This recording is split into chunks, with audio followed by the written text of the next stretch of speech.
Le Bitcoin a connu une baisse de 9% ce mois-ci, les baisses les plus importantes ayant eu lieu la semaine dernière. Cela fait suite à l'activité réglementaire dans le secteur des stablecoins.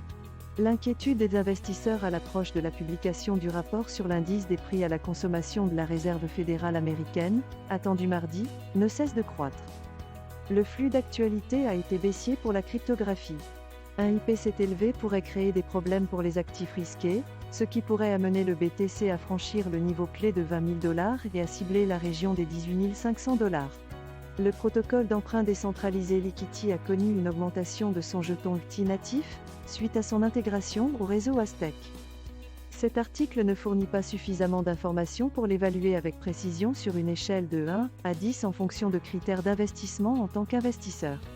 Il fournit certaines informations concernant l'activité réglementaire, le prix actuel du Bitcoin, la capitalisation boursière et les performances du protocole d'emprunt décentralisé Liquity, mais ces informations ne fournissent pas suffisamment d'informations pour prendre une décision d'investissement.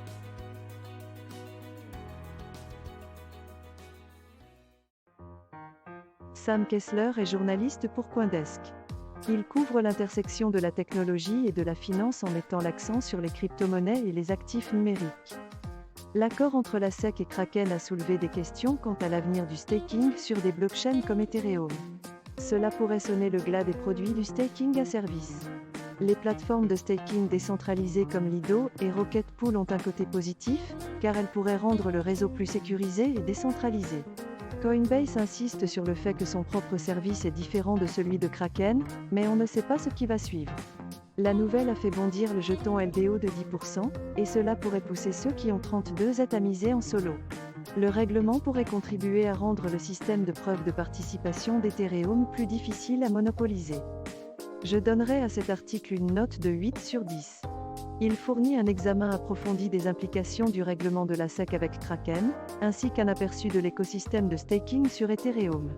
En outre, il propose une analyse de la manière dont la décision de la SEC pourrait potentiellement bénéficier au réseau, en promouvant la décentralisation et en poussant les utilisateurs à miser en solo. En fin de compte, cet article fournit une évaluation approfondie des effets potentiels de la décision de la SEC sur le réseau Ethereum et ses utilisateurs.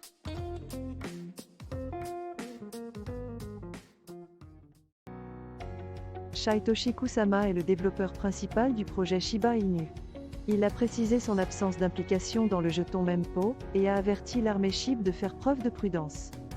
Dans le même temps, Robert Kiyosaki a prédit un krach financier le 14 février en raison de l'indice des prix à la consommation américain.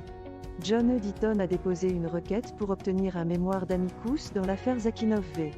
Ripple au nom de plus de 75 000 détenteurs de XRP.